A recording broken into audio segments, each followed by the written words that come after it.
हम लोग श्रीमद् भागवतम के तीसरे स्कंद के 15वें अध्याय के 41 और 42 श्लोक को पढ़ेंगे। हम लोगों ने 40वें में ये पढ़ा था कि भगवान इस माइक को उस तरफ कीजिएगा और इसमें थोड़ा बेस कम कर दीजिए मेरे इसका। हाँ, इसको सेंटर में रख दीजिए, सेंटर में रखिए, सामने देखिए, इसको सेंटर पॉइंट पे ले आइए। हाँ, हरि बोल। हाँ, ठीक है। भगवान के वस्त्र के बारे में बताया गया है। भगवान ने जो विभिन्न अलंकार धारण किए उनके बारे में बताया। पीतांशु के पृथुनितिम्बिनी विस्फुरन्त्या कांचालिभीर विरुतया वनमालया च वल्गु प्रकोष्ठ वलयम विनता सुतांसे विन्यस्त हस्तमितरेण धुनानमाब्जम। पीतांशु के, पीतांबर था भगवान के, कहाँ पे? पृथु नितंबिनी, भगवान की नितंब प्रदेश पे जो विशाल था उसके ऊपर पीतांबर था। उसके ऊपर विस्फुरंत्या कांचली, कांचया मतलब करधनी, उसके ऊपर चमचमाती हुई करधनी थी। अलिभीर विरुतया वनमालया च, और उसके ऊपर भौरों के द्वारा गुंजायमान वनमाला थी। इस प्रकार भगवान सुंदर लग रहे थे। वल्गु प्रकोष्ठ वलयम, भगवान ने अपने हाथों में सुंदर कड़े पहन रखे थे, कंगन से कहते हैं। विनता सुतांसे, और ऐसे हाथों को भगवान ने, एक हाथ को यानी बाएं हाथ को विनता सुत अर्थात विनता के बेटे गरुड़ जी के अंश से अर्थात कंधे पर विन्यस्त रखे हुए थे। विन्यस्त हस्त को, हाथ को रखे थे। इतरेण, और दूसरी हाथ अर्थात दाहिने हाथ से धुनान माब्जम, अपने हाथ में लीला कमल को घुमा रहे थे। ऐसे भगवान को उन्होंने देखा। अब बड़ी सुंदर बात यहाँ पे अगेन भगवान की सुंदर रूप का वर्णन कर रहे हैं। मेरे पीछे बोलिए, बड़ा सुंदर बात है। विद्युत क्षिपन मकर कुंडल मंडनार्ह गंडस्थलो नस मुखम मणिमत किरीटम। विद्युत क्षिपन मकर कुंडल मंडनार्ह गंडस्थलोन्नसमुखं मणिमत किरीटम। विद्युत क्षिपन मकर कुंडल मंडनार्ह गंडस्थलोन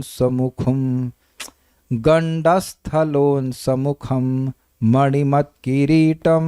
विद्युत क्षिपन मकर कुंडल मंडनार्ह गंडस्थलोन्नसमुखं मणिमत किरीटम। दूर्दंड षंड विविरे हरतापरार्ध्य हारेण कंदर्गतेन च कौस्तुभेना। दूर्दंड षंड विवरे हरतापरार्ध्य हारेण कंधर्गतेन च कौस्तुभेना। दूर्दंड षंड विविरे हरतापरार्ध्य हारेण कंधर्गतेन च कौस्तुभेना।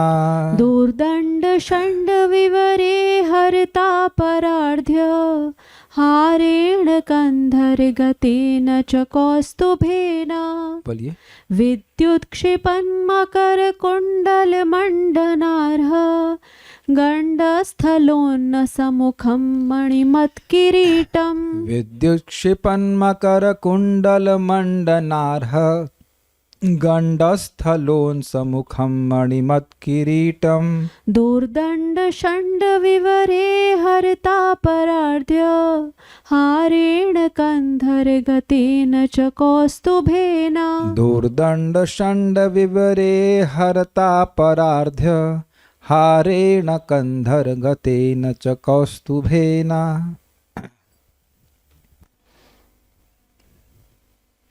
उनका मुखमंडल गालों से सुस्पष्ट हो रहा था, जो उनके बिजली को मात करने वाले मकराकृत कुंडलों की शोभा को बढ़ा रहे थे।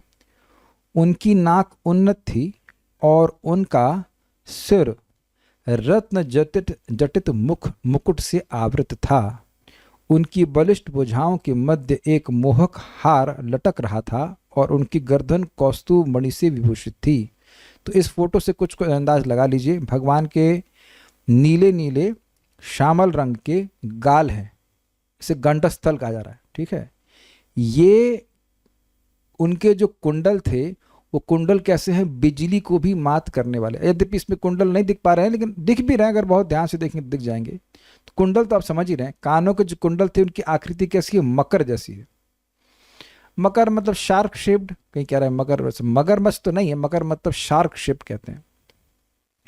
और वो इतने चमक रहे थे कि मानो बिजली भी उसके आगे, जो उसकी चमक है, उनकी चमक के आगे बिजली की चमक भी कुछ नहीं है। और भगवान के मुख या सिर के ऊपर एक सुंदर मुकुट है। भगवान के बलिष्ठ भुजाओं के बीच में, मतलब चारों बलिष्ठ भुजाएं, उनके बीच में एक सुंदर हार है, जिसे आप देख सकते हैं, ठीक है। ओके। भक्तों से फिर निवेदन है कि हरे कृष्णा प्रभु जी का मैसेज बीच में ना कीजिएगा, बहुत बड़ा डिस्टर्बेंस होता है क्लास में। It's a very big offence to chant, no not chant, type Hare Krishna, don't do this please, मत कीजिए ऐसा। देखिए मेरा माइंड हिल जाता है उधर से बात से बोल रहे थे। तो कौस्तुभ मणि से विभूषित था, ठीक है, ये बात थी। अब देखते हैं, बहुत मजेदार बात है इसमें।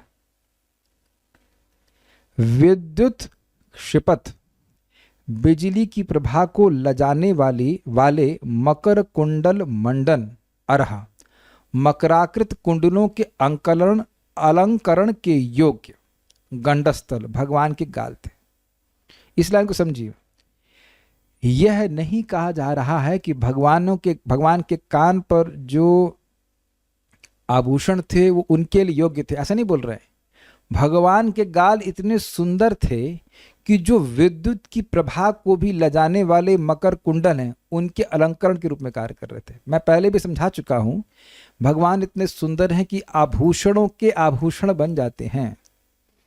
आभूषण भगवान को सुंदर नहीं करते हैं, भगवान का सौंदर्य उन आभूषणों को सुंदर करता है। देखिए इस बात को आप लोग अगर घर में डीटी है तो समझ सकते हैं, नहीं तो मंदिर में भी समझ सकते हैं। मंदिर में आप भगवान के वस्त्रों को स्टोर रूम में देखेंगे तो कोई आकर्षण नहीं लगेगा। आप लोग रोज भगवान का दर्शन करने के लिए इच्छुक रहते ही हैं, दर्शनार्थी का, मंगल आरती का। कदाचित आपने उन वस्त्रों को स्टोर रूम में देखा तो कोई रुचि नहीं लगेगी। आप अपने कपड़ों को टंगा हुआ भी देखते तो अच्छा लगता है कि नहीं? मेरी भाषा समझ में आ रही है? जो भी वस्त्र आपने लिए हैं वो कहीं टंगे हुए थे कि नहीं स्टोर रूम में? अब ये मत कहना कि समझ में नहीं आ रहा है, तो यही तो समझ में आ रहा है लोगों को। तो स्टोर रूम, आहा ये तो बड़ी सुंदर ड्रेस है, मैं इसको जरूर लूंगी, तो ऐसा करके लूंगा लेकर घर में ले आते, तो आप यह मान रहे हैं कि ये कपड़ा सुंदर है और मेरी सुंदरता में इजाफा करेगा, बढ़ाएगा, है ना? लेकिन ये मेरा व्यक्तिगत अनुभव है। मंदिर में हम जब सेवा कर रहे थे तो मंदिर के एक, जो आप कृष्ण बलराम मंदिर देखते हैं, उसके नीचे एक बेसमेंट है और उस बेसमेंट में भगवान के वस्त्र हैं। एक बार किसी कारणवश कुछ तो वहाँ पे कुछ था, मुझे भेजा गया था कि आप जाके कुछ कार्य करके आइए, सेवा थी वहाँ पे। तो वहाँ भगवान के वस्त्रों को देखकर कोई आकर्षण नहीं होता है, लेकिन वही वस्त्र जब भगवान पर हम पहने हुए देखते तो हम देखते ओहो भगवान कितने सुंदर लग रहे हैं, और वो वस्त्र भी कितने सुंदर लग रहे होते हैं। और आप देखते भी होंगे भगवान काफी डिजाइनर कपड़े पहनते हैं। Do you agree? There are some fashion designers here, but आप देख रहे होंगे भगवान का फैशन डिजाइनिंग कुछ बिजार होता है ना, purple and then red and green कुछ भी कलर भगवान पहले तो सब अच्छे लगते हैं, फिर भी ये अच्छे लगते हैं। हाँ, ये अद्भुत बात है क्योंकि भगवान सौंदर्य के वर्धन करते हैं। अब अद्भुत बात क्या है, इसको हमसे बताए बिना रहा नहीं जा रहा, समझाता हूं आपको। देखिए फोटो दिखाता हूं, फोटो ये फोटोस आप देख रहे हैं कि बिजली चमचमा रही है और काले बादलों को सौंदर्यमान कर रही है। यही देखे ना जगत में। आप यह तो नहीं कहेंगे कि काले बादल बिजली को सौंदर्यमान कर रहे हैं, सुंदर कर रहे हैं। तो भगवान के गाल किस रंग के हैं? ऐसे रंग के हैं, नीले रंग के, श्यामल। और उनके कुंडल कैसे? चमचमाती हुई बिजली को भी जो लजाने वाले हैं, ऐसे चमचमाती मकर कुंडलों को सुंदर बना रहे हैं भगवान के श्यामल गाल, जो कि विपरीत बात है क्योंकि बादल बिजली को सुंदर नहीं बनाता है, बिजली बादल को सुंदर बनाती है। सब लोग सहमत है ना इस बात के ऊपर? होप है समझ में आ रही होगी बात। बड़ा सुंदर यहाँ पे बात कही जा रही है कि भगवान इतने सुंदर हैं कि उनके जो मकर कुंडल हैं वह उनके जो गाल हैं वह उनके मकर कुंडलों के लिए अलंकार के योग्य है, अलंकार के समान है। मतलब मुझे बहुत उदास लग रहे हैं लोग, लग रहा है नहीं समझ में आई बात। भगवान के गाल इतने सुंदर हैं कि वह बिजली जैसे चमकने वाले उनके कुंडल के अलंकार के समान है। जब मैंने पहले पहले पढ़ा तो ये लगा कि जो कुंडल हैं उनके गाल के अलंकार के योग्य है, लेकिन ये अर्थ नहीं है। 2-3 जगह मैंने देखा, प्रपात जी की टीका में देखा, चक्रवर्ती पाद, they were saying the different thing. इससे भगवान के असीमित सौंदर्य का वर्णन हो रहा है। आपको याद होना चाहिए कि बात आ रही थी सुभगयंतम आत्मधिष्णम, अपने वैकुंठ को भगवान अपने सौंदर्य से सौभाग्यमान करवा रहे हैं। तो यह दिख रहा है कैसे भगवान अपने मकर कुंडल को भी सुंदर कर रहे हैं। अब उम्मीद है कि बात समझ में आ ही गई होगी। गंडस्थल मतलब भगवान के काल, और उन्नस उनकी उभरी हुई सुंदर नासिका, मुखम तथा सुंदर मुख के ऊपर मणिमत किरीटम, स्पष्ट है मणिमय मुकुट को, तथा दोह लिखा है, दोह दंड मतलब बाहुदंडों के, षंड यानी समूह के, विवर अर्थात बीच में। विवर का मतलब होता है छेद ऐसे विवर का मतलब छेद होता है, लेकिन यहाँ विवर का मतलब है मध्य में। भगवान के दो दंड नहीं है, क्या हुआ? भगवान के 2 दंड नहीं बोल रहे हैं, 2 दंड, मतलब ये 2 दंड का मतलब होता है बाहुदंड। तो यहां भगवान विष्णु है, उनके बाहुदंड कितने हैं? 6 कि 5? 4 हाथ है भगवान के। तो आप समझ गए, 4 हाथ के बीच में भगवान की माला है, ये समझ में आ रहा है? तो इजी है। एक मतलब ऐसे समझ लीजिए, 1 और 2, 4 हाथ हैं उनके बीच में, ठीक है। उसके बाद परार्ध हार, सॉरी, हरता परार्ध हारेणा, मोहक बहुमूल हार की, और कंदर गतेना, गले में कौस्तुभेना, मतलब गले में कौस्तुभ मणि की शोभा को देखा। तो इस सारी चीजों को उन्होंने देखा। हम लोग एक पॉइंट पकड़ते हैं। विद्युत क्षिपन मकर कुंडल मंडनार्ह, विद्युत की शोभा को, प्रकाश को छिपाने वाले मकर कुंडल, मकर आकृति के कुंडल से के अलंकरण योग्य गंडस्थल को देखा, गाल को देखा। उन्नस मुखम, उन्नत नासिका वाले, नासिका और उसके मुख पर जो मुख को देखा, और उसके ऊपर मणिमत किरीटम जो मणिमय मुकुट था उसको देखा। दुर्दंड षंड विवरे, जो भगवान की भुजादंड हैं उनके समूह के बीच में हरता अर्थात मोहक परार्ध हारेणा, बहुमूल्य हार को देखा। कंदर गते न च कौस्तुभेना, और गले में जो कौस्तुभ मणि थी, बेसिकली जो कौस्तुभ मणि लटक रही थी, वह उसको देखा उन्होंने। इस प्रकार से श्रीधरी अपनी कांति से विद्युत की कांति को तिरस्कृत करने वाले दोनों मकराकृति कुंडलों को अलंकृत करने योग्य 2 कपोलों से तथा उठी हुई नासिकाओं से युक्त मुख वाले मणिमय किरीट को धारण किए हुए भुज समूह के बीच विद्यमान अत्यंत मूल्यवान हार तथा कंधे से लटकने वाले कौस्तुभ मणि को धारण किए हुए श्रीहरि को मुनियों ने देखा। कुछ धारण कर पाया? क्या क्या देखा? थोड़ा सा मैं भी लॉस्ट हो गया, बीच में डिस्टर्बेंस आ गया, तो मेरा माइंड थोड़ा सा डिस्टर्ब हो गया। रुकिए, क्या क्या देख रहे हैं भाई?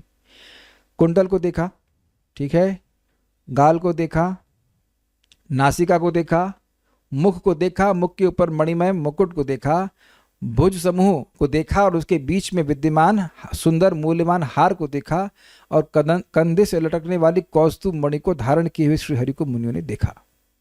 क्लियर समझा? अभी आप लोग भी कुछ ना कुछ चेन वेन पहने होंगे, उसमें कुछ लॉकेट पहने रहते हैं, तो वो उस तरह से वो एक विशेष रत्न है, इसे मत छूइए उसको, उससे कुछ नहीं हो रहा। जो कौस्तुभ मणि है वो लटक रही थी, उसको भी देखा। चक्रवर्ती पाद की टीका देखिए, बड़ी विनोदपूर्ण है, सारा दर्शनीय। विद्युत क्षिपन अर्थात निज कांति द्वारा विद्युत की शोभा को तिरस्कृत कर रहे जो मकराकृति कुंडल द्वय हैं, अर्थात जो मकर की आकृति के 2 कुंडल हैं, उनके भी मंडन योग्य भगवान के गंडस्थल हैं। गंडस्थल मतलब गाल है, मतलब उनकी शोभा को भी बढ़ा रहे हैं भगवान के गाल। उन्हीं कपोलों पर वहां उन्नत नासिका युक्त मुख है मतलब गाल के ऊपर मुख है बेसिकली वही देखा, गाल देख रहे हैं, उसका मुख। बेसिकली पॉइंट क्या है? गाल देखा, फिर गाल के बाद मुख देखा, ये कहने का मतलब है। जब सिर देखा, उन्हें वे मुनिगण देख रहे हैं। कपोल इज ऑल्सो गाल। हाँ, वही गंडस्थल, संस्कृत मूल शब्द गंडस्थल है, वही कपोल के रूप में आ रहा है। कपोल कल्पना सुना नहीं आपने, इसे कहते हैं गप। कपोल गाल बजाना, तो कपोल मतलब गाल, मतलब बोल देना कुछ अपने मुख से। नोट, भगवान के कपोल वही गंडस्थल काले बादल के समान नील वर्ण के हैं और कुंडल विद्युत से भी अधिक प्रकाशमान है, फिर भी कपोल ही कुंडलों को सुंदर बना रहा है ना। इतने सुंदर हैं, इतने सुंदर है कि बना रहे। यद्यपि इसका विपरीत होना चाहिए। आप समझ रहे हैं विपरीत क्यों होना चाहिए? क्योंकि आभूषण से व्यक्ति सुंदर लगता है, लेकिन भगवान के गाल जो है वो उनके आभूषणों को सुंदर बना रहे हैं। क्लियर हो गया? ठीक है। अभी देखिए मजेदार है। दोर्दंड षंड विवरे। दो दंड मतलब ये दो नहीं, ध्यान दीजिएगा, ये टू नहीं है। दो दंड अर्थात भुजरूप दंड। ये इसमें एक हलन, क्या कहते हैं उसको, विसर्ग बोलते हैं, क्या होता है वो, मिसिंग है, मैं गलती से नहीं लिख पाया। दोर्दंड है, इसलिए लिखा है दोर्दंड। दो दंड नहीं है, दो दंड नहीं बोल रहे, नॉट टू। दोर्दंड मतलब भुजदंड, मतलब भुजरूप जो उनका दंड था, डंडे सा कह लीजिए, लंबा दंडे सा। उनका षंड अर्थात समूह, उसका विवर अर्थात मध्य। तो समझ रहे हैं कि चार भगवान के हाथ, उसके मध्य में भगवान की एक माला पहनी हुई है। हरता अर्थात मुनिगणों के चित्त का हरण करने वाला। अतः चोरी के भय से ही मानो वह हार भुजाओं के छिद्रों में प्रवेश कर रहा था। ये अर्थ समझे, ये कितना विनोदपूर्ण है। क्या ये चार कुमार वैकुंठ में जाकर कुछ चोरी करने वाले हैं? नहीं, लेकिन हरता कहने का मतलब है कि इनके मन को इतना भा रहा था कि ऐसा माला को लगा कहीं ये हमें चोरी करके न ले जाए। इसलिए भगवान की जो चार भुजाएं हैं उनके मध्य में मान लो वह छुप रहा था। अच्छा, इस बात को थोड़ा समझिए। जब छोटा बच्चा होता है वो माँ की गोद में होता है, और कहीं कोई उसको लेने के लिए प्रयास करता है तो वो माँ की गोद में घुसता है कि नहीं? ये देखा है कि नहीं आपने? अच्छा, ये भी किसने नहीं देखा, ये बताइए। देखिए कौन भाई यहाँ पे एकदम दूसरे अंतरिक्ष से आया है। तो आप देख रहे हैं बच्चा और माँ की गोद में एकदम चिपक जाएगा कि नहीं हमें ले जाएंगे, हमें ले जाएंगे। तो उस आप समझ रहे हैं कि ये उसी आशय से कह रहे हैं कि हरता से कहने का मतलब है कि ये इनके मन को हर रहा है, और किनके मन को? चार कुमारों के। तो ऐसा ना हो कि ये चार कुमार हमको चोरी करके ले जाएं, इसलिए यहाँ पे लिखा हुआ है कि विवरे अर्थात भगवान की भुजदंड के बीच में छुपा हुआ है, ऐसा कहते हैं। हमको बहुत अच्छी लगी थी। ठीक है। परार्ध हारेण का अर्थ है महामूल्यवान हार द्वारा शोभायमान भगवान को उन्होंने देखा। परार्ध का मतलब था बहुत मूल्यवान। कंदर गते न कौस्तुभेना। कंदर शब्द यहां वक्षस्थल के प्रयुक्त हुआ। देखिए कंदर का मतलब होता है कंधा। कह रहे कौन छुप रहा है समझ में नहीं आया। भैया ये काव्य है, इसको लिटरल मत लीजिएगा कि हार छुप ही रहा था। एक भाव प्रस्तुत कर रहे हैं, मानो। अब मान नहीं रहे तो क्या कर रहे हैं? मानने के लिए कह रहे हैं, समझने के लिए नहीं कह रहे हैं। समझा तो मैंने दिया। मानो ऐसा लग रहा था कि हार भगवान की भुजाओं के मध्य में छुप रहा हो, एकदम छाती से चिपक गया। मैंने एग्जाम्पल दिया ना, बच्चा बिल्कुल छाती से चिपक जाता है कि माँ को छोड़ना नहीं चाहता है। तो हार को लग रहा है, वो हार समझ गया कि मैं तो इतना सुंदर लग रहा हूं कि मुनियों का मन मुझ पे आ गया, ऐसा ना हो ये चुरा ले भगवान से। तो इसलिए भगवान की जो चार भुजाएं उनके बीच में छुप गया। कंदर गते न कौस्तुभे न। कंदर शब्द यहाँ वक्षस्थल के लिए प्रयुक्त हुआ है। मतलब कंदर का मतलब कंधा होता है, लेकिन कहाँ पे बोल रहे हैं कि भाई कंधे से होते हुए माला पहनते हैं ना, उसलिए बोल रहे हैं। इसका छाती के ऊपर कौस्तुभ मणि है। अथवा कंदर का अर्थ है स्कंद द्वय। वहां से स्कंद द्वय मतलब दोनों कंधे, वहां से स्वर्ण सूत्र के द्वारा वक्ष पर्यंत लंबित कौस्तुभ मणि से सुसज्जित भगवान को मुनिगण देख रहे थे। ये समझे बात? ये कंधा है, कंधे से ये दूसरी चीज है। ये कौस्तुभ मणि हार, महामूल्यवान हार पे नहीं लगी हुई है, इट्स वो अलग तरह से लगी हुई है, वो किसी और चीज से बंधी हुई है। स्वर्ण सूत्र समझ रहे हैं? चेन समझते हो आप लोग? अरे सोने की चेन। मंगलसूत्र सुना है? तो मंगलसूत्र क्या धागे से बनता है? मंगलसूत्र बनता है आई थिंक सोने की वस्तु में रहती है। तो इसमें कह रहे हैं कि सोने का ही सूत्र था। मैं मंगलसूत्र गलत बोल गया कि मंगलसूत्र पूरा सोने का बनता है। आई थिंक यस, हाँ सोने का होता है। We have not much experience, तो मतलब नॉट मी ना, मैं तो ना पहना हूँ तो ठीक है ना। आपने पहना तो आपको पता होगा, हमको पता, हमें क्या पता। सोना तो हम कहीं नहीं पहने, ठीक है। तो आप समझ रहे हैं कि वो लोग आजकल चेन तो पहनते हैं सोने की, तो उसको चेन का सूत्र नहीं कहा जाएगा। तो उस क्या बोल रहा हूँ मैं, चेन नहीं, सॉरी, सोने का सूत्र कहा जाएगा, सोने की चेन बेसिकली। तो सोने की चेन जो है उसमें कौस्तुभ मणि लटकी हुई, ये कहते हैं, ये भी अर्थ हो सकता है। तो आगे पढ़ते हैं। ये श्लोक में टीका नहीं थी प्रभुपाद जी की, हम आचार्यों की टीका को आप सामने रखे। अब बड़ा मजेदार है भाई, और मजेदार है, यहाँ बहुत सुंदर वर्णन है। आपको याद है कि सहस्त्री लक्ष्मी जी के साथ आए थे, लेकिन यहाँ पर भगवान इतने सुंदर लग रहे हैं कि उनके सौंदर्य के आगे लक्ष्मी जी की जो सौंदर्य है वह भी कम लग रहा है। अच्छा, अब एक भक्त कह रहे हैं कि आवाज़ कम आ रही है, लेट मी जस्ट चेक। आवाज़ तो भाई देखिए ठीक आ रही है, आपको अपने एंड पर अपना माइक स्पीकर ठीक करना पड़ेगा, ठीक है। आप अपने स्पीकर का मुझे बाद में कॉन्फ़िगरेशन भेजना, तो मैं बताऊंगा कि उसका मॉडल ठीक है कि ख़राब है। अब आगे पढ़ते भी, अभी अब आधी क्लास हो गई, उसका आप कह रहे हो आवाज़ कम है, तब तक क्या कर रहे थे आप।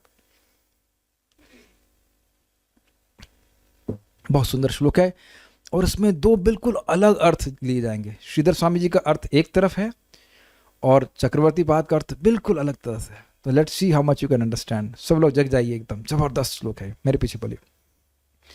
अत्रोपसृष्टमिति चोत्स्मितमिन्दिरायाः स्वानां धिया विरचितं बहुसौष्ठवाढ्यम्। अत्रोपसृष्टमिति चोत्स्मितमिन्दिरायः स्वानां धिया विरचितं बहुसौष्ठवाढ्यम्। मह्यं भवस्य भवतां च भजन्तमङ्गं नेमुनिरीक्ष्य न वितृप्तदृशो मुदा कैः। मह्यं भवस्य भवतां च भजन्तमङ्गं नेमुर्निरीक्ष्य न वितृप्तदृशो मुदा कैः। काव्य देख रहे हैं आप।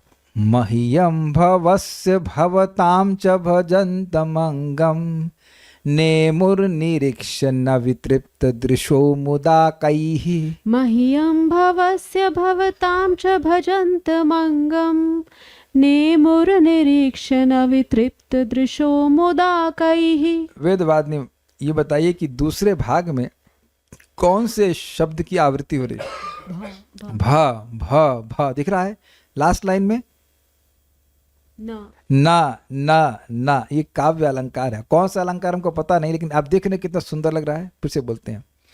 अत्रोपसृष्टमिति चोत्स्मितमिन्दिरायाः स्वानां धिया विरचितं बहुसौष्ठवाढ्यम्। अत्रोपसृष्टमिति चोत्स्मितमिन्दिरायः स्वानां धिया विरचितं बहुसौष्ठवाढ्यम्। मह्यं भवस्य भवतां च भजन्तमङ्गं नेमुर्निरीक्ष्य न वितृप्तदृशो मुदा कैः। मह्यं भवस्य भवतां च भजन्तमङ्गं नेमुर्निरीक्ष्य न वितृप्तदृशो मुदा कैः। Okay, the editors are saying it's called Anupras Alankar. So the teacher is telling us Anupras Alankar. Sangeeta Mataji is telling us it is Anupras Alankar. Thank you Mataji. अनुप्रास अलंकार। तो आप लोग रिसर्च कर सकते हैं क्या है। फिर से गाया जाए। अत्रोपसृष्टमिति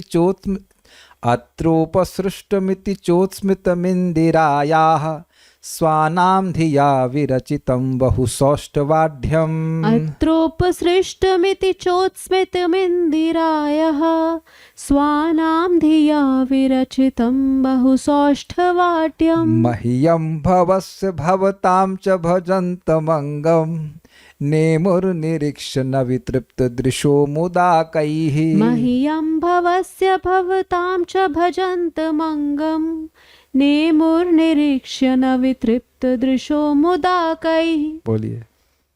अत्रोपसृष्टमिति चोत्स्मितमिन्दिरायाः स्वानां धिया विरचितं बहुसौष्ठवाढ्यम्। अत्रोपसृष्टमिति चोत्स्मितमिन्दिरायाः स्वानां धिया विरचितं बहुसौष्ठवाढ्यम्। मह्यं भवस्य भवतां च भजन्तमङ्गं नेमुर्निरीक्ष्य न वितृप्तदृशो मुदा कैः। मह्यं भवस्य भवतां च भजन्तमङ्गं नेमुर्निरीक्ष्य न वितृप्तदृशो मुदा कैः। अब इस टीका को तो आपको बहुत ध्यान से समझना होगा, नहीं तो यही कहते रहेंगे बार बार समझाइए, फिर again once again. This is really little going in all directions. Narayan का अनुपम सौंदर्य उनके भक्तों की बुद्धि द्वारा कई गुना वर्धित होने से इतना आकर्षक था कि वह अतीव सुंदरी लक्ष्मी देवी के गर्व को भी पराजित कर रहा था। हे देवताओं, इस तरह प्रकट हुए भगवान मेरे द्वारा, शिवजी द्वारा तथा तुम सबों के द्वारा पूजनीय है। ये कौन बोल रहा है? ये सारे श्लोक बोल कौन रहे हैं? ब्रह्मा जी वर्णन कर रहे हैं ना, वैकुंठ में क्या देखा चार कुमारों ने, देवताओं को करने, तो इसलिए कह रहे हे देवताओं। मुनियों ने उन्हें अतृप्त आंखों से आदर अर्पित किया और प्रसन्नता पूर्वक उनके चरण कमलों पर अपना अपना सिर झुकाया, क्योंकि चार थे। अतृप्त आंख का मतलब क्या है? वयम तु ना वितृप्यामः, मतलब भगवान के सुंदर रूप को देख रहे हैं। एक एक आप ये समझ गए होंगे कि एक एक अंग का वर्णन करने का क्या मतलब है। जैसे जैसे चार कुमार देखते जा रहे हैं वैसे वैसे ब्रह्मा जी उसका वर्णन कर रहे हैं। अभी ये देखा, अभी ये देखा, अभी ये देखा, अभी ये देखा, ऐसे करके। कुछ समझ रहे हैं बात? और एक एक अंग को देखने में तृप्ति नहीं हो रही है। ऐसा नहीं है कि अब देखें आंख देख ली बस बहुत है, ऐसा नहीं है। बार बार एक एक अंग को देख रहे हैं, उससे इतना सुख मिल रहा है उनको कि उस अंग को भी देख में तृप्त नहीं हो रहा है, तो अतृप्त आंखों से देखा। ये सिद्धांत है भक्ति का। There is satisfaction but no satiation. समझे बात? तृप्ति होती है लेकिन तृप्ति नहीं होती है। सुख बहुत मिलता है, लेकिन क्योंकि सुख मिल रहा है और वो एवर इंक्रीजिंग नित्य वर्धमान सुख है, इसलिए तृप्ति नहीं होती। जलन नहीं है कुछ, लेकिन तृप्ति नहीं होती है। वयम तु ना वितृप्याम वाला श्लोक आप जानते हैं।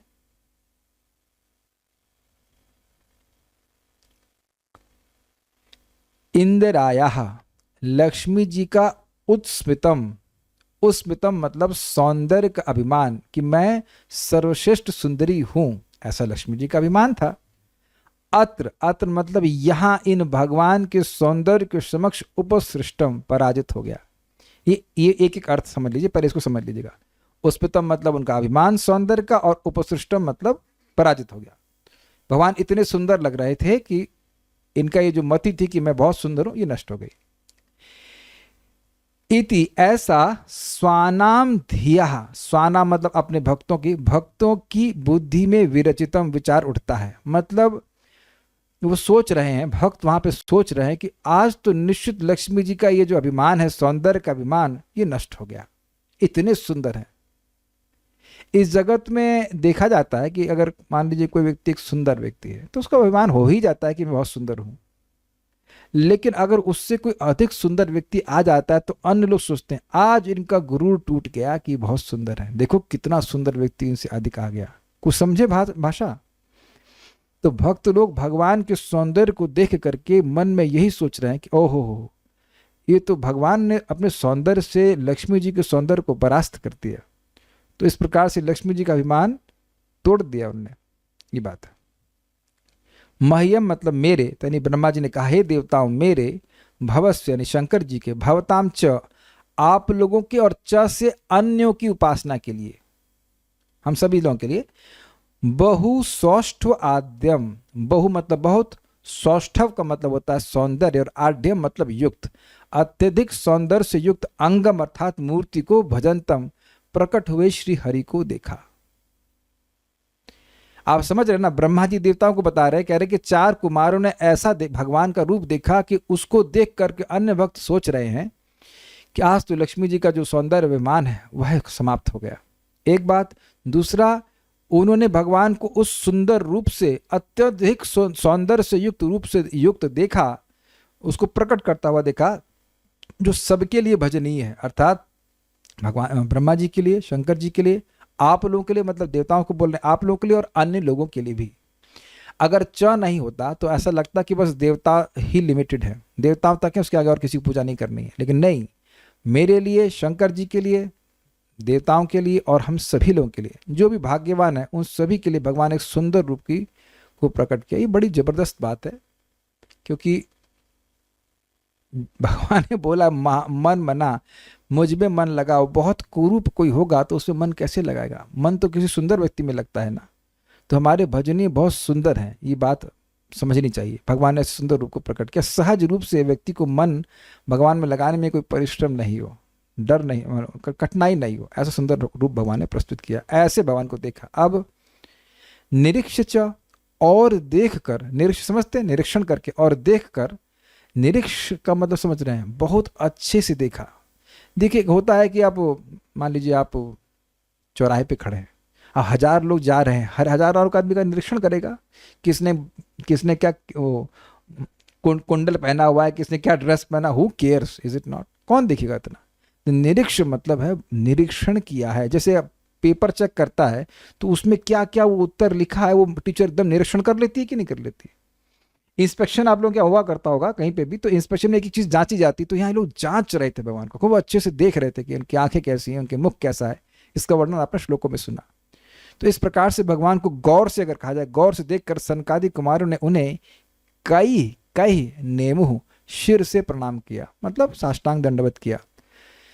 दृशा, उनकी आंखें भगवान को निहारते निहारते मुदा न वितृप्त, आनंद से नहीं तृप्त हो रही थी। क्या मतलब है, भगवान को बार बार देखना चाहते थे, भगवान को बार बार देखना चाहते। ये देखिए अनुराग का लक्षण है। अनुराग एक अवस्था है भक्ति की जिसमें व्यक्ति को भगवान का नाम सुन रहा है, भगवान के रूप को देख रहा है, भगवान के नाम रूप गुण लीला जो कुछ भी सुन रहा है, उसमें ऐसी मति नहीं होती है, अलम बुद्धि से कहते हैं कि भाई बहुत हो गया अब हमें नहीं सुनना। तो ये विशेष उनकी जो है प्रेम की अवस्था है, सूचित कर रहा है। अत्र मतलब इन भगवान के सौंदर्य के वजह से उपसृष्टम इति च उत्स्मित इंदिराया, लक्ष्मी जी का उत्स्मित अर्थात सौंदर्य अभिमान उपसृष्ट पराजित हो गया, ऐसा इति ऐसा स्वानाम धिया विरचितम, जो भगवान के भक्त थे उनकी बुद्धि ने ये विरचना करी, विशेष रूप से रचना करी, अर्थात ये वितर्क कर लेंगे, हाँ आज लक्ष्मी जी का सौंदर्य अभिमान नष्ट हो गया। वैसे स्वाभाविक सी बात है कि भगवान के सामने लक्ष्मी जी अपने सौंदर्य का अभिमान नहीं करती हैं, लेकिन भक्त सोच रहे हैं इस प्रकार से कि ना, आज तो लक्ष्मी जी का सौंदर्य का अभिमान समाप्त हो गया। बहुसौष्ठवाढ्यम, बहुत ही सौंदर्य से युक्त भगवान ने मह्यम यानी मेरे लिए, भवस्य अर्थात शिव जी के लिए, भवताम मतलब तुम देवताओं के लिए, और चवल अन्यों के लिए, अंगम भजंतम, अंगम मतलब मूर्ति विग्रह को, भजंतम अर्थात प्रकट किया। ये भजंतम शब्द का तो अलग अर्थ है, नहीं तो आज तक आप भजंतम शब्द का अर्थ समझे हैं क्या, सेवा करना, लेकिन यहां भजंतम का अर्थ है भगवान ने प्रकट किया। नेमु निरीक्ष, प्रणाम किए भगवान को देखकर, न वितृप्त दृशा मुदा कई, जो जिन कई मतलब अपने सिर से भगवान को प्रणाम किए और उनकी आंखें आनंद के कारण, भगवान को देखने से आनंद के कारण वितृप्त नहीं हो रही थी, विशेष रूप से तृप्त नहीं हो रही थी, ये कहते हैं। तो ये तो श्लोक समझ लिया, एक मोटा मोटा अर्थ आप लोग को समझ में आ गया होगा। अब देखते हैं आगे अर्थ क्या है इसमें आ रहा है। श्रीदय, बहुत अधिक क्या कहा जाए,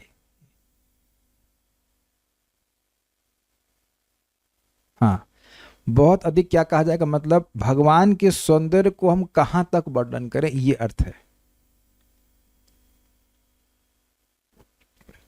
ये थोड़ा आशा समझिए, लक्ष्मी जी के सौंदर्य से तुलना कर दिया गया तो अब व्यक्ति अंदाज लगा सकता है कि वो कितनी सुंदर होगी। भाई देखिए, इस जगत में जब भी सुंदरता की बात आती है तो कोई सुंदर तो लड़के का स्मरण नहीं करता है, कोई वो लड़की का ही स्मरण करे, जनरली देखा जाता है।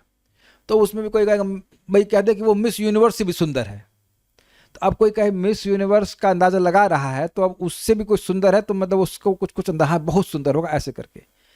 वैसे तो अद्भुत बात है कि यहाँ मिस यूनिवर्स बोल देते हैं, मिस यूनिवर्स में यूनिवर्स की सारी सुंदरियों को तो वो कंपेयर नहीं करते हैं ना, तो खाली भारत मतलब दुनिया की स्त्रियों को ही देख लेते, तो सभी को भी नहीं, वो भी। तो खैर जो भी है, यूनिवर्स और यूनिवर्स में सबसे सुंदरी हैं कह सकते हैं पार्वती जी हैं, और उनसे भी अत्यधिक सुंदर हैं लक्ष्मी जी। तो लक्ष्मी जी के सौंदर्य से तुलना करके व्यक्ति को अंदाज दे दिएगा कि भगवान का सौंदर्य कितना सुंदर होगा। इसलिए कह रहे हैं बहुत अधिक क्या कहा जाए, इतना समझ लीजिए कि इंदिराया अर्थात लक्ष्मी जी का यह जो उत्स्मितम अर्थात अहंकार था कि मैं ही संपूर्ण सौंदर्यों की निधि हूं, ये समझे।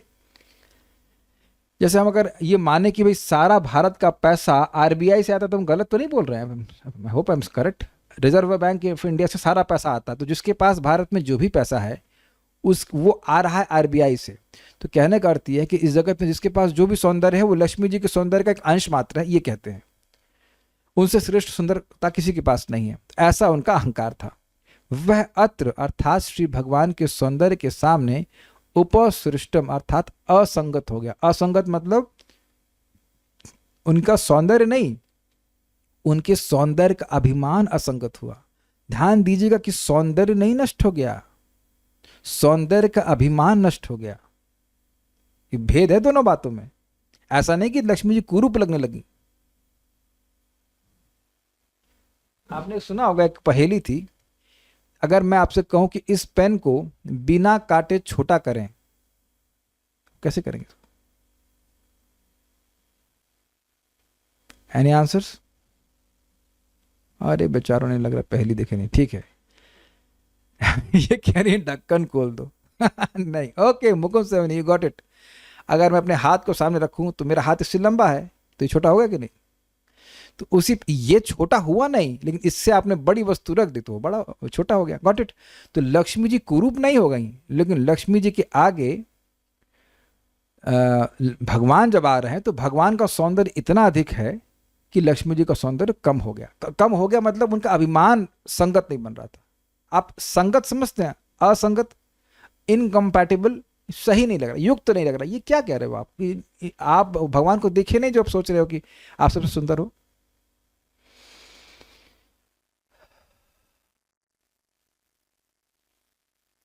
जैसे मान लीजिए कोई अपने आप को बहुत बड़ा विद्वान माने, लेकिन मान लीजिए बहुत बड़े विद्वान के सामने आया जिसके आगे उसकी विद्वत्ता कुछ भी नहीं है, तो उसका ये जो गर्व अभिमान कि मैं बहुत बड़ा विद्वान हूं, वह संगत हो जाएगा। असंगत means which is not compatible, गलत है।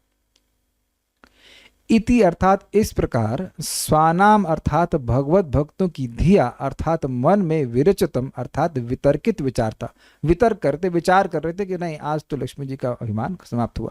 ये कुछ ऐसा है नहीं, लक्ष्मी जी नम्र है, लक्ष्मी जी भक्त है, लक्ष्मी जी भगवान के सामने अपना अभिमान नहीं प्रस्तुत करने वाली है, लेकिन भक्त ऐसा सोच रहे हैं। उम्मीद है कि आप समझ रहे हो। क्यों? तो कह रहे हैं क्योंकि बहुसौष्ठवाढ्यम, भगवान का वह रूप बहुसौष्ठव, बहु मतलब बहुत अधिक, और सौष्ठव मतलब सौंदर्य, बहुत अधिक सौंदर्य से आढ्यम अर्थात युक्त था। मतलब भगवान का सौंदर्य इतना ज्यादा था कि लक्ष्मी जी का सौंदर्य भी कम लग रहा था, ये कहते हैं। Got it? ठीक है, ध्यान दीजिए कि लक्ष्मी जी में अभिमान नहीं था। भक्त ऐसा सोच रहे हैं कि आज लक्ष्मी जी का अभिमान समाप्त हो गया, नहीं तो अपराध हो जाएगा। लक्ष्मी जी स्वयं अंतरंग शक्ति हैं, उन्हें इस प्रकार का अभिमान ऐसा नहीं हो सकता। वो उनके मन में ये भावना रहती है कि मैं तो भगवान की दासी हूं।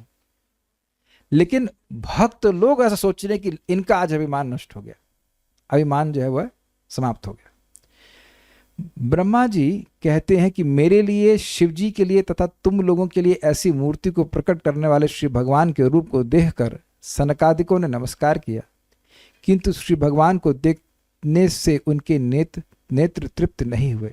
तो अब एक भक्त बता रहे थे कि इन इस्कॉन जुहू में भी कुछ भक्त हैं जो रोज भगवान के सामने 2-2 घंटा खड़े रहते भगवान के विग्रह के सामने, और भगवान समावदर उनकी भक्ति के कारण अपने सौंदर्य को प्रस्तुत कर रहे हैं। अब इस पर बहुत सारी व्याख्या हो जाएगी, इतनी बात समझ लीजिए कि जिसके हृदय में भक्ति होती है वो भगवान के रूप गुण आदि के प्रति सहज रूप से आकर्षित होता है। तो यहाँ पे भगवान ने अपने सुनाई तक की रति शक्ति का शक्तिपात इन 4 कुमारों पर कर दिया था, तो उनमें भक्ति जागृत हो गई थी, और इस कारण से भगवान के रूप के प्रति वैसे आकर्षित हो रहे थे। सारार्थ दर्शनी देखिए, श्रीमन चैतन्य महाप्रभु जगन्नाथपुरी जाते हैं। आप ऐसे कितने लोग जगन्नाथपुरी गए? To raise hands. 1 2 3 4, ठीक है। अब हम दूसरा प्रश्न करते हैं, कितने लोग जाके ही वहां बेहोश हो गए थे? अरे कितने सारे लोग हो गए थे, बहुत सारे लोग हाथ खड़ा कर रहे हैं। राधा किंकरी माता जब बेहोश हो गई थी कितने लोग को इतना आनंद हुआ कि आप बेहोश हो गए। तो जगन्नाथ जी तो वही है ना, वो तो कुछ चेंज नहीं हुए ना। तो अब महाप्रभु जाते हैं और बेहोश हो जाते हैं, तो ये उनके प्रेम के, अच्छा कविता कश्यप माता जी बेहोश हो गई थी, वो तो हो सकता है बीपी लो हो गया हम नहीं मान सकते कि आप आनंद के अतिरेक में बेहोश हो गई थी। मेरे ख्याल से प्रश्न नहीं सुनी होंगी आप। इतना आनंद हो भगवान को देख कि आप वास्तविक रूप से बेहोश हो जाओ, हमको विश्वास नहीं होता। इतना नहीं हो सकता। इतने प्रेमी इतनी जल्दी तो नहीं बन सकते, हमको तो बहुत डाउट लगता है। अब आप लोग मानते हो तो बड़ी अच्छी बात है, हो जाते हो बड़ी अच्छी बात है, बहुत अच्छे भाग्य है। ये कह रहे ठीक से दर्शन ही नहीं हो पाया जो भी है, जो भी है। और बाद में जब नित्यानंद प्रभु आते तब भी वो ऐसे एकदम एक्सटेसी में जाते हैं, बिल्कुल शायद बेहोश पे जाते हैं, मुझे पता नहीं बेहोश होते कि नहीं होते, इनको बहुत एक्सटेसी आती है। तो भगवान का प्रेम हृदय में होने से भगवान के सौंदर्य के प्रति ऐसा आकर्षण होता है, इसलिए वे तृप्त नहीं हो रहे थे। अब हम सारा दर्शन को देखते हैं, इसमें अर्थ थोड़ा अलग जाएगा, बड़े ध्यान सुनना आप लोग। अब और अधिक क्या कहना है। इंदिराया उत्स्मितम, मैं ही समस्त सौंदर्यों की निधि हूं। इस प्रकार महालक्ष्मी, इंदिरा मतलब महालक्ष्मी देवी का जो अहंकार था वह भगवान के सौंदर्य से उपसृष्टम अर्थात अस्त हो गया। इस प्रकार स्वानाम धिया विरचितम, भगवान के भक्त गणों के मन में यह वितर्कित हुआ। यह श्रीधर स्वामी पाद की व्याख्या है, ये यहां तक कर दिया उन्होंने। अब जीव गोस्वामी जी की जीव गोस्वामी जी की व्याख्या के अनुसार थोड़ा अलग अर्थ जाएगा, सुनिएगा।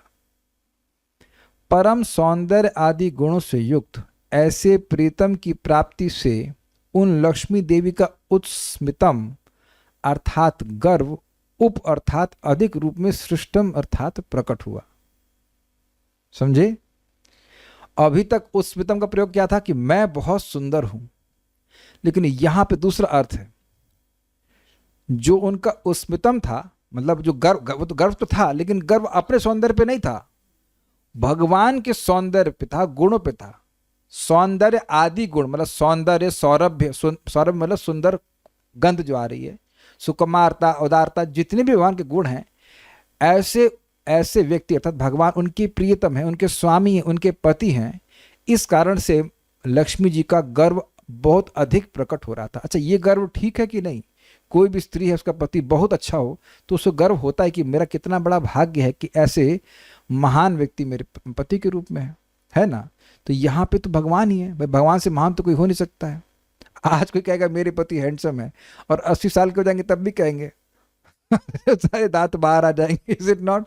वो डंडा लेके चल रहे होंगे तब भी कहेंगे मेरे हस्बैंड बड़े हैंडसम है नहीं, कांट से दैट। भगवान के जो गुण हैं वह तो सदा विद्यमान रहने वाले हैं ना। इस प्रकार से प्रकट हुआ, ऐसा क्रम संदर्भ में श्री गोस्वामी जीव गोस्वामी पाद जी व्याख्या करते हैं। तो अब इस तरह के अर्थ आगे चलेंगे। मतलब अब जो अर्थ आएगा उसमें लक्ष्मी जी का अभिमान नहीं बताया जाएगा। लक्ष्मी जी अपने भाग्य के पर अभिमान कर रहे हैं कि मेरा भाग्य कितना महान है कि भगवान विष्णु मेरे पति हैं। अथवा अब देखिए दूसरा अर्थ, यहां उपसृष्टम का अर्थ यह है कि भगवान के द्वारा मैं लक्ष्मी जो ब्रह्मा आदि के द्वारा आराध्य हूं और रूप गुण तथा माधुर्य में सर्वश्रेष्ठ हूं, उनके समक्ष अर्थात भगवान के समक्ष उपसर्जनीभूत अर्थात गौण हो गई हूं, ये अर्थ है। उपसृष्टम का मतलब है उपसर्जनीभूत, गौण कर देना। लक्ष्मी जी बड़ी प्रसन्न है कि देखो मैं तो रूप गुण और माधुर्य में श्रेष्ठ हूं, इसमें कोई संदेह नहीं है, सर्वश्रेष्ठ हूं। और ब्रह्मा जी भी मेरी कृपा की प्रार्थना करते हैं। आपने कुछ समय पहले सुना था, एक श्लोक में आया था कि क्या श्लोक था, मतलब नाम अभी श्लोक का संस्कृत भूल रहा हूं, लेकिन शब्द आया था कि लक्ष्मी जी संप्रार्थयन्ते, ऐसे कुछ है। एनी हाउ ब्रह्मा जी आदि लक्ष्मी जी की प्रार्थना करते हैं। वो था ना जिसमें वो बताया गया था कि वो सम्मार्जनित इव, एक मिनट रुकिए, अगर श्लोक मिल जाएगा तो मैं दिखाता हूँ। वो बड़ा सुंदर शब्द श्लोक था। वेयर इज अ पारायण फाइल। झाड़ू मार रही हैं तो कोई कहे कि अरे झाड़ू मार रही तो उनकी पोजीशन तो डाउन हो गई, तो कहते हैं नहीं ब्रह्मा जी आदि, हाँ ये रहा, यद अनुग्रहणेन अन्य यत्न सम्मार्जतीव यद अनुग्रहेण अन्य यत्न।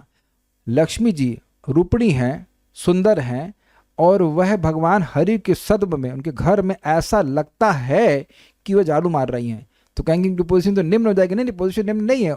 यद अनुग्रहेण, उनके अनुग्रह में, अन्य यत्न, अन्य यानी कि ब्रह्मा जी आदि यत्न करते हैं कि लक्ष्मी जी का कृपा प्राप्त हो जाए, ये अर्थ है।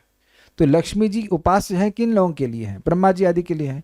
तो कह रहे ऐसी होते हुए भी उपसृष्टम अर्थात मैं उपसर्जनीभूत अर्थात गौण हो गई हूं, मतलब भगवान इतने सुंदर हैं कि मेरी महत्ता कम हो गई और इससे वो प्रसन्न है। वो ये स्वीकार कर रहे हैं कि मैं श्रेष्ठ हूँ, सर्वश्रेष्ठ हूँ, लेकिन भगवान इतने महान हैं कि मैं सर्वश्रेष्ठ होते हुए भी मेरी महिमा कम हो गई है। तो उनको क्या महसूस हो रहा है कि मेरे मेरे पति, मेरे भगवान कितने महान हैं। Got it?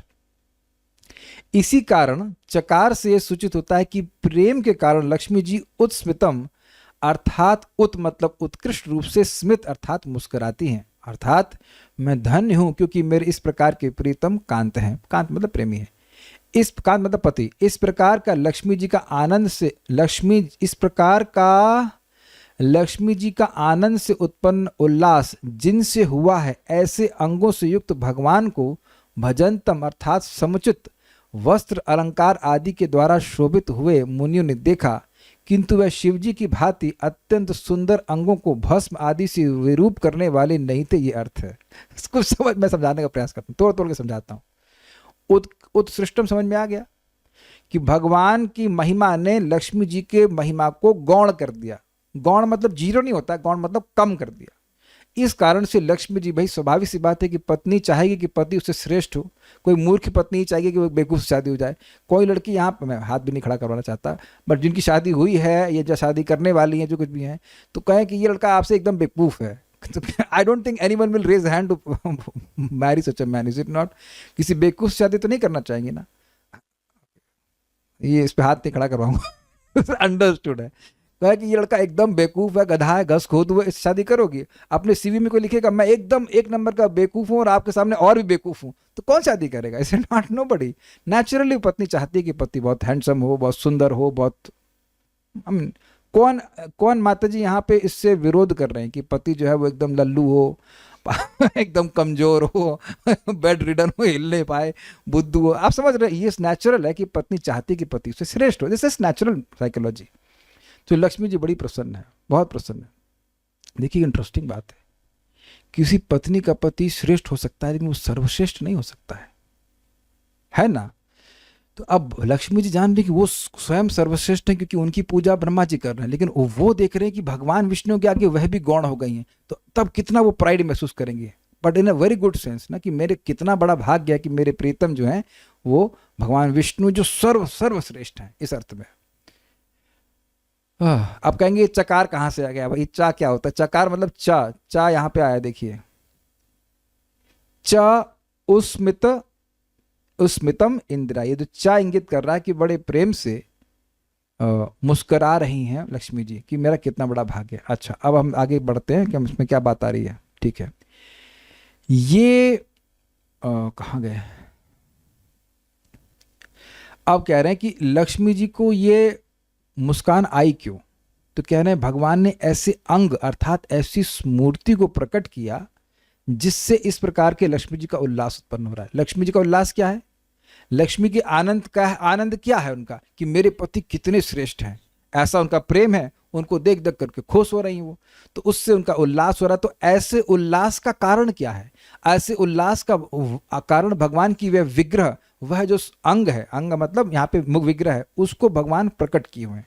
भजनतम मतलब सुंदर वस्त्र अलंकार आदि से प्रकट किया। अब इसमें बड़ी मजेदार बात कह रहे हैं कि हो सकता है कि किसी का पति बड़ा सुंदर हो लेकिन अब उसकी आदत हो गमछे में घूमता रहे। ये होता है ना, गमछे में जांघी में घूम तो अब वो सुंदर नहीं लगेगा ना। भाई समझने का प्रयास कीजिए, हो सकता है कि पतिदेव सुंदर हों, हम यहाँ हाथ नहीं खड़ा करवा रहे कि उसके पति कैसे हैं, लेकिन हो सकता है वो थोड़ा कपड़ा पहनने में ढीले हो। अरे घर में ही तो रहना है, भगवान तो वैकुंठ के बाहर नहीं जा रहे, कहे घर में ही रहना है, गमछे में घूमे कोई दिक्कत नहीं। तो खैर भगवान तो गमछे में घूमेंगे तो सुंदर लगेंगे, लेकिन भगवान कपड़े के बड़े शौकीन हैं, खूब अच्छे से कपड़ा पहनते हैं। देख रहे हैं ना यहाँ पे, और जल्दी जल्दी आ गए तो उनके सेवक आ गए तुरंत उनका मेकअप करने के लिए, माला ले लीजिए। माला तो खैर पहने ही होंगे, माला पहने हुए हैं, मणि पहने हुए हैं, पीताम्बर पहने हैं, इतना सुंदर। आप देख रहे हैं ना कितना सुंदर ड्रेसिंग सेंस है। भगवान श्यामल वर्ण के हैं तो पीताम्बर पहने हुए हैं ना। गोरा हुआ आदमी और व्हाइट पहन ले तो उतना सुंदर नहीं लगता है, तो थोड़ा सा कॉन्ट्रास्ट, आप समझ रहे होंगे ना, कॉन्ट्रास्ट थोड़ा सा ड्रेसिंग सेंस है। अब शिव जी भी सुंदर हैं लेकिन क्या करो भस्म लपेट लिए हैं, तो ऐसे में लक्ष्मी जी अच्छे नहीं लगते ना, कि अरे कुछ समाज होता है ना। अब ये देखिए, अच्छा प्रभु जी लोग क्या आपके पत्नी ने कभी बोला अरे वहाँ जा रहे हैं पार्टी में, कोई जा रहे हैं, थोड़ा संभल के जाइए, थोड़ा सा पहन के, थोड़ा प्रेस वैस करके जाइए? ये स्त्रियां बोलती ही हैं। तो ये लक्ष्मी जी को कभी भगवान विष्णु को बोलना ही पड़ा। He is very nicely dressed, वो एकदम अच्छे से टिप टाप होकर चलते, तो इसलिए बड़ी प्रसन्न है। शिव जी की पत्नी ठीक है, वो है, लेकिन शिव जी सुंदर है, लेकिन वो भस्म लगा लेते हैं। भस्म, आप विचार कीजिए कि माता जी लोग, अगर आपके पति इस प्रकार से भस्म लगा के घूमेंगे तो कितना आप लोग हंसेंगे, अरे ये कि बाबा शादी कर ली तुमने। ये भी है ना, चॉइस तुमको समझ में नहीं है। मान लीजिए आपकी शादी हो रही होती और जो पति देव वो भस्म लगा के आ गए होते, तो वहां तो सब भाग जाते, इन नाका बाबा से शादी कौन कर रहा है। तो कह रहे हैं कि ऐसा उनको कोई दिक्कत नहीं है। शिव जी की तरह ऐसा नहीं करते हैं। शिव जी सुंदर है, लेकिन वो भस्म लगा लेते हैं, अपने को विरूप भी नहीं किया, मतलब सुंदर ऐसे भी हैं। और भगवान का ड्रेसिंग सेंस बहुत बढ़िया है, बढ़िया सुंदर कपड़ा पहनते हैं। अब एक बड़ा सुंदर अर्थ ले रहे हैं भाई, नया अर्थ आ रहा है, देखिए। स्वयं के अंगों की शुद्धि के लिए भी पूजा शब्द का प्रयोग मिलता है। जैसे सामुद्रिक आदि शास्त्र में कहा गया है, पादद्वये अल्प पूजा, मतलब अपने दोनों पांवों को थोड़ा सा शुद्ध कर लो, धुल लो। वही पूजा भी असंख्य भक्तों द्वारा संपन्न होती है। इसे कहा गया है स्वानाम धिया विरचितम से, अर्थात अपने अंगों के परिचारक पार्षदों की बुद्धि द्वारा, अर्थात नित्य विभिन्न वस्त्रादि श्रृंगार वैलक्षण्य सूक्ष्म बुद्धि द्वारा बहुसौष्ठव आढ्यम अनेक सौंदर्य युक्त स्वरूप विरचित, अर्थात सृष्टि होता है। ये समझे, कह रहे हैं कि भगवान के भक्त जो हैं उनकी बुद्धि भगवान को सुंदर सुंदर श्रृंगार से और कपड़ों से अलंकृत करने में उनकी बुद्धि, सूक्ष्म बुद्धि बहुत चलती है। भाई ये तो समझना बिल्कुल आसान है। बिल्कुल आपने सही कहा। इस्कॉन वृंदावन और किसी भी इस्कॉन में देखिए, स्पेशली इस्कॉन वृंदावन में देखिए कितनी सुंदर सुंदर माला है, कितनी सुंदर, मतलब फूलों की माला बोल रहा हूँ, अलग अलग डिजाइन की सुंदर सुंदर वस्त्र हैं। याद रखना भी मुश्किल हो जाता है अनलेस लाइक बहुत स्पेशल हो। तो हर दिन पुजारी लोग बड़े प्रेम से भगवान की सेवा करते हैं कि नहीं। गौर निताई को आज ऐसे सजाएंगे, कृष्ण बलराम जी को आज ऐसे सजाएंगे, इस प्रकार से। तो भगवान के भक्त उनको बहुत सुंदर सुंदर तरह से पूजा करते हैं। पूजा मतलब उनका सुंदर से, मतलब वस्त्र अलंकार से प्रयुक्त करते हैं। और इस कारण से भगवान बहुसौष्ठव आढ्यम, बहुत सुंदर, बहुत ज्यादा सौंदर्य से युक्त अपने स्वरूप को विरचित, अर्थात उनकी सृष्टि होती है। मतलब भगवान तो सुंदर है ही, लेकिन भक्तों के द्वारा विभिन्न प्रकार से श्रृंगार करने के कारण भगवान के और बहुत सुंदर रूप सृष्टि हो जाती है। ये अर्थ कहते हैं। यही समझिए, बाकी श्लोक को देख के समझना वो आपका काम है। अच्छा, पुनः वह अंग कैसा, अंग मतलब वह मूर्ति कैसे, भगवान का स्वरूप कैसा है। तो इसका उत्तर दिया, अब देखिए अलग अद्भुत आता है। उसका उत्तर दिया है भवस्य भवताम च। भवस्य मतलब महादेव, भवताम मतलब तुम सबके, तथा च अर्थात मेरे द्वारा भी जो अंग यानी कि भगवान की मूर्ति मह्यम अर्थात पूजनीय है। अब देखिए मह्यम का आज तक अर्थ आप क्या समझे थे, मेरे द्वारा, लेकिन आज इसमें हम टीका में देखें और बाकी संस्कृत डिक्शनरी में देखिए कि मह्यम का अर्थ पूजनीय भी होता है। दिस इज ब्रिलियंट ना, क्या तो हद रेंज है भाई। मह्यम का अर्थ पूजनीय मतलब शिव जी के द्वारा, आपके द्वारा और मेरे द्वारा भी मह्यम पूजनीय। अरे अभी रुक जाइए, अब ये देखिए इसका पूजनीय से अर्थ कहाँ जा रहा है। देखिए, अर्थात गंध पुष्पादि द्वारा ध्यान में देशांतर में पूजनीय वे अंग है। मतलब हम यहाँ अपने घर में बैठे हुए हैं, लोग बैठे हुए हैं और भगवान वैकुंठ में हैं, तो हम ध्यान में उनकी पूजा करते हैं, वो पूजनीय है, हमारा मानसिक रूप से सेवा कर पाते हैं। साक्षात तो वैकुंठ के पार्षद करते हैं, मतलब मेरे द्वारा, शिव जी के द्वारा और देवताओं के द्वारा वो मह्यम है। मह्यम अर्थात पूजनीय है, प्रातस्मरणीय पूजनीय से बोलते हैं ना, ऐसे हैं। किंतु वह हमारे द्वारा वैकुंठ में पार्षदों की तरह प्रत्यक्ष रूप से परिचर्या योग्य नहीं है, ये अर्थ है। तो ये मह्यम के द्वारा एक अलग एंगल निकला। तो आज जब मैं इसको पढ़ रहा था तब मैं सोच रहा था कि भाई ये सब भागवत का अर्थ ये प्रकाशित हो रहा है, ये तो भगवान की भाई अद्भुत कृपा है। कितने लोग इस बात को मानेंगे कि आप इमेजिन भी नहीं कर सकते थे कि ये सब अर्थ है। मुकुंद सेवनी, एनी आइडियाज? और एक भी बात, सब बात सिद्धांत के साथ पक्की है, बिल्कुल बिल्कुल जबरदस्त, मजा आ गया पढ़ करके। मुनिगण इस प्रकार भगवान को देखे, फिर विशेष रूप से उनका निरीक्षण करके अतृप्त नेत्र होकर कई अर्थात अपने मस्तक झुकाकर उन्हें प्रणाम किया। पूरी तरह बोल लोगे, सारा ब्रह्मानंद धुल गया उनका। अभी वही है कि तू अद्भुत व्यक्ति हैं। तात्पर्य प्रपात का पढ़ते हैं। भगवान का सौंदर्य, आप थोड़ा पढ़ेंगे, मैं पढ़ते पढ़ते थोड़ा थक गया, पढ़िए। भगवान का सौंदर्य इतना विमोहक था कि इसका ठीक से वर्णन नहीं किया जा सकता। लक्ष्मी जी भगवान की आध्यात्मिक तथा भौतिक सृष्टियों में सर्वाधिक सुंदर झांकी मानी जाती हैं। उन्हें अपने सर्वाधिक सुंदर होने का अनुभव है, फिर भी जब भगवान वहां प्रकट हुए तो उनका सौंदर्य परास्त हो गया। मतलब लक्ष्मी जी जानती कि उनके समान कोई सुंदर है नहीं, अनुभव। यस। दूसरे शब्दों में लक्ष्मी जी का सौंदर्य भगवान की उपस्थिति में गौण है। वैष्णव कवियों के शब्दों में यह कहा जाता है कि भगवान का सौंदर्य इतना मोहक है कि वह लाखों कामदेवों को परास्त कर देता है। कंदर्प कोटि कमनीय विशेष शोभम। हाँ जी, इसलिए वे मदन मोहन कहलाते हैं। ये मजेदार बात है।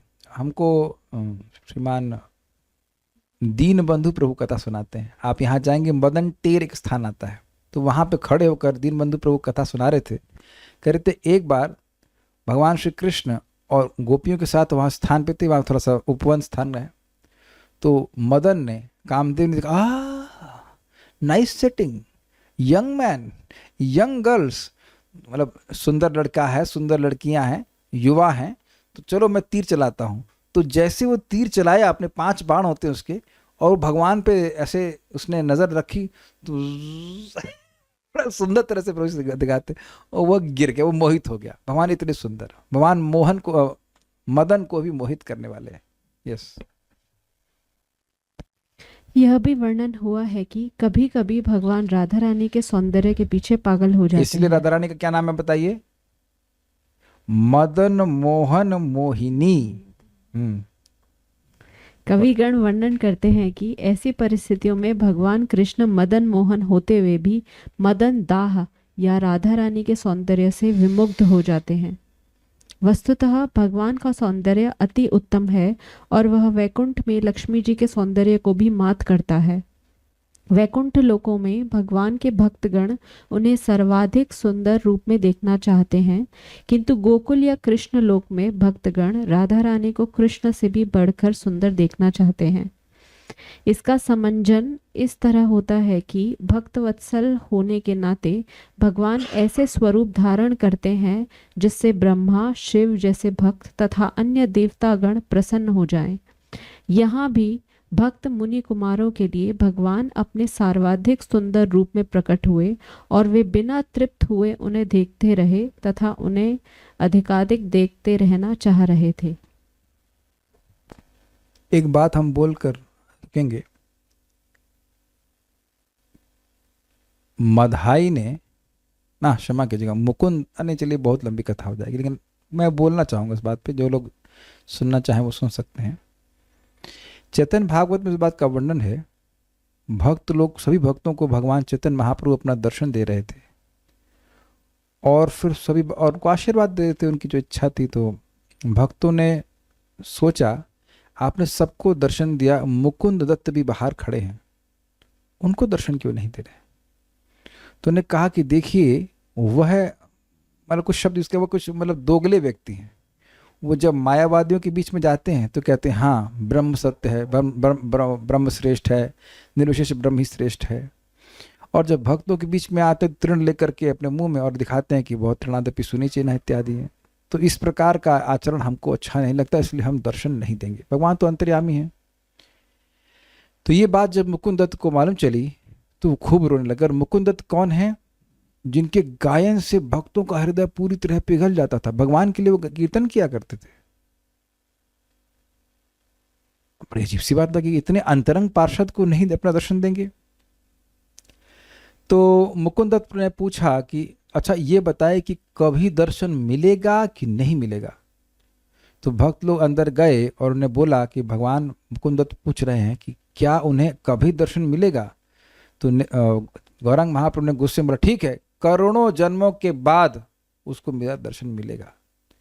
तो जब उन्होंने ये सुना भक्तों के द्वारा, तो वो नाचने लगे अपना उतरी घुमा घुमा के मिलेगा मिलेगा मिलेगा, इस तरह से खुश होगा कि मिलेगा मिलेगा मिलेगा। तो इनकी ऐसी उत्कंठा देख करके महाप्रभु के अंदर ले आओ, उसको तुरंत ले आओ। तो अब वहाँ महाप्रभु कहते हैं कि तुम्हारे इस संकल्प से, इस उत्कंठा से मेरा संकल्प टूट गया। तो उसके बाद जो मुकुंद दत्त कहते हैं वो बहुत जबरदस्त है। कहते हैं देखिए, भगवान आपका दर्शन अगर कोई व्यक्ति प्रेम से नहीं करता है तो उसको वास्तविक दर्शन मिलता नहीं है। समझ रहे ना बात? कह रहे हैं कि जरासंध ने भी आपको देखा, शिशुपाल ने भी आपको देखा और दुर्योधन ने भी आपको देखा, लेकिन आप जानते हैं नाहम प्रकाश सर्वस्व युग माया समावृत। लेकिन भगवान का जो अद्भुत सौंदर्य है, जिसकी मधुरता है, वह उसी के व्यक्ति में उसी अनुपात में प्रकट होती है जितने उसके हृदय में भक्ति है। तो मेरा दर्शन होगा का मतलब है कि मेरा दर्शन प्रेम से होगा। इसीलिए मैंने आपको बताया ना कि जगन्नाथ जी को हम लोग जानते हैं, देखते हैं, लेकिन जगन्नाथ जी तो वही हैं, लेकिन हम वही अभी नहीं है। मतलब इन द सेंस हमारी भक्ति भी उतनी नहीं बढ़ी हुई है। Got it? तो इसीलिए यहां आपने, मैं फिर याद दिला रहा हूं कि रति शक्ति का भगवान ने शक्तिपात किया था। मतलब बेसिकली भगवान ने अपना प्रेम दिया था उनको। और इसको और आप क्लियर समझ लीजिए कि जब भगवान की अंतरंग शक्ति का शक्तिपात, अंतरानी हलादनी शक्ति का शक्तिपात जीव के हृदय में होता है तो उसी को कृष्ण प्रेम कहते हैं। और इसी के द्वारा व्यक्ति भगवान को समझने का सामर्थ्य जुटा पाता। इसीलिए प्रभुपाद कह रहे हैं कि जो हरे कृष्ण मंत्र जपता है, भगवान का प्रसाद ग्रहण करता है, उसकी भक्ति बढ़ती जाती है और उस बात को समझ लेता है। देखिए आप लोग को सब पढ़ के सुख मिल रहा है कि नहीं? और बाकी लोग जो भक्त नहीं, उसमें वो उसको कभी सुनने में इंटरेस्टेड ही नहीं होंगे। तो आपके हृदय में भक्ति है, इसलिए सब सुन करके अच्छा लग रहा है भगवान की बात। ये इसी से करते जाएंगे, भक्ति बढ़ती जाएगी। एक और सीन बता दे रहा हूँ आपको, सीन नहीं आई मीन सूत्र। हम ये सीख रहे हैं कि रति शक्ति का शक्तिपात होने से उनको ऐसा अनुभव हुआ। तो रति कैसे आएगी? सताम प्रसंगाद मम वीर्य संविदो भवन्ति हृत कर्ण रसायन कथा तदजोषणादासु आशु अपवर्ग वर्तमनि श्रद्धा रतिर्भक्तिरनुक्रमशति। मेरे भक्तों के संग में आकर व्यक्ति जब भगवान की बात को सुनता है तो उसको बड़े समझ में आती है, कान को अच्छी लगती है, उसके अर्थ विचार करता है तो हृदय को अच्छी लगती है। और ऐसे करने से उसका मोक्ष का मार्ग खुल जाता है। और पहले श्रद्धा आती है भगवान में, फिर क्रमशः कर्म करते हुए रति अर्थात भगवान की भाव भक्ति आती है, और फिर भगवान का प्रेम प्राप्त होता है। तो आप समझ गए कि रति शक्ति का शक्तिपात कैसे होता है। डिटेल में पढ़ना चाहते हैं 3:25-25 भागवतम आप पढ़ सकते हैं, याद हो जाएगा। 3:25-25 प्रसिद्ध श्लोक है, कपिल देव स्वयं कह रहे हैं। तो ऐसा नहीं कि कुछ स्पेशल करना है, यही जो भागवत कर रहे हैं इसी से भगवान का प्रेम बढ़ेगा। एक दिन करते करते भगवान का जो रूप रस आदि का जो सुख है उसका अनुभव करने में समर्थ हो पाएंगे। Okay, so now will stop here. Thank you so much. Srila Prabhupada की जय, श्रीमद् भागवतम की जय, निताय गौर प्रेमानंदे।